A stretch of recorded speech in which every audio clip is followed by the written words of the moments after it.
In the closed town of Sarov, roughly 350 kilometers east of Moscow, scientists are busy working on a project to help keep Russia's nuclear weapons operational long into the future. Inside a huge facility, 10 stories high and covering the area of 2 football fields, they're building what's officially known as UFL-2M, or, as the Russian media has dubbed it, the Tsar Laser. If completed, it will be the highest energy laser in the world.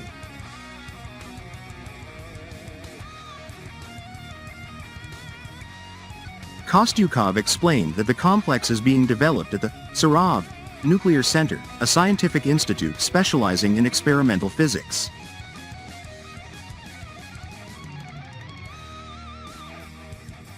Kostyukov noted that the center has completed the first stage of the project and is now starting the next stage, which includes calculating the costs necessary to achieve the full capacity of the complex. He stressed that the necessary technology and physical processes have been developed, and he expects the complex to begin to achieve tangible results within the next 4 years.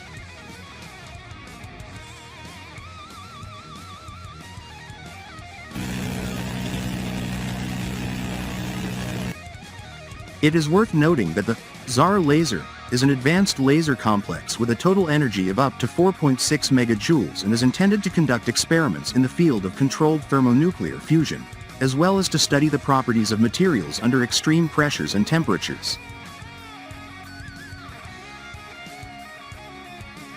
High-energy lasers can concentrate energy on groups of atoms, increasing temperature and pressure to start nuclear reactions.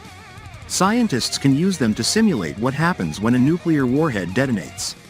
By creating explosions in small samples of material, either research samples or tiny amounts from existing nuclear weapons, scientists can then calculate how a full-blown bomb is likely to perform.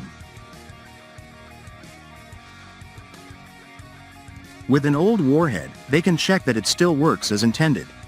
Laser experiments allow testing without letting a nuke off. It's a substantial investment by the Russians in their nuclear weapons, says Jeffrey Lewis, a nuclear nonproliferation researcher at the Middlebury Institute of International Studies in California. Until now, Russia has been unique among the best established nuclear powers in not having a high-energy laser.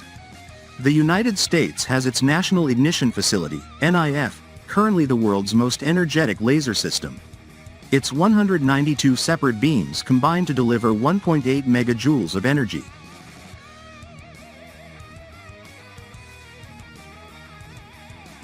Looked at in one way, a megajoule is not an enormous amount.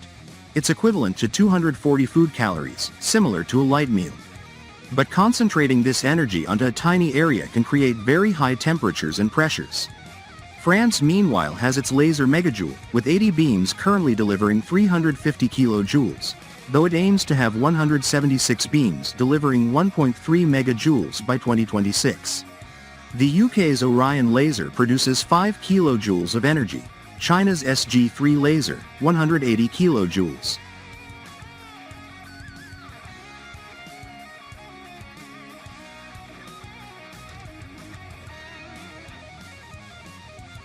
If completed, the Tsar Laser will surpass them all.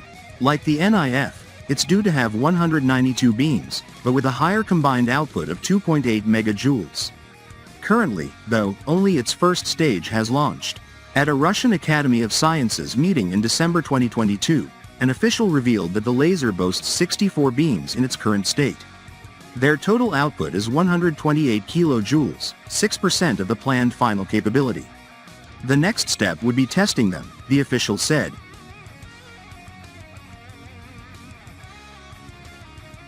When it comes to building lasers to cause nuclear reactions, the larger, the better, says Stefano Azzani, a physicist at the University of Rome, Italy. Larger facilities can produce higher energies, meaning materials can be subjected to higher temperatures or pressures, or that larger volumes of materials can be tested.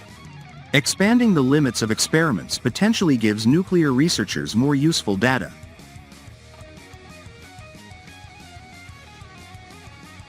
In experiments, these lasers blast their target materials into a high-energy state of matter known as plasma.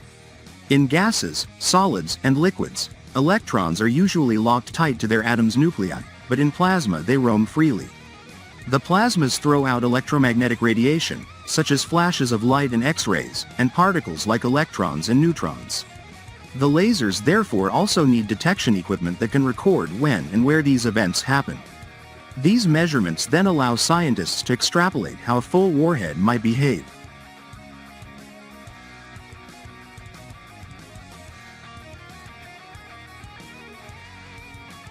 Tikhonchik has been following the Tsar Laser's progress since he saw it presented at a conference in 2013, the year after it was originally announced.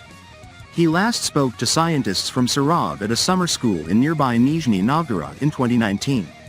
He's skeptical that Russia will complete the laser.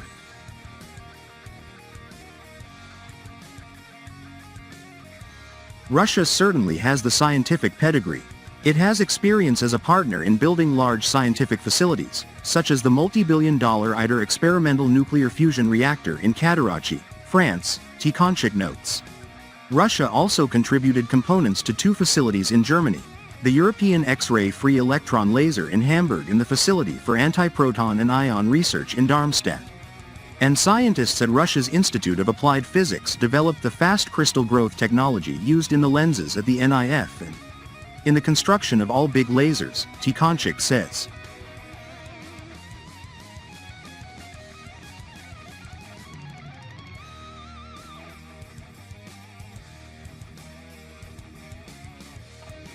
But Tikhonchik believes that Russia will struggle now because it has lost much of the expertise needed, with scientists moving overseas. He notes that the Tsar Laser's beam arrays are very large, at 40 centimeters across, which poses a significant challenge for making their lenses. The larger the lens, the greater the chance there will be a defect in it. Defects can concentrate energy, heating up and damaging or destroying the lenses.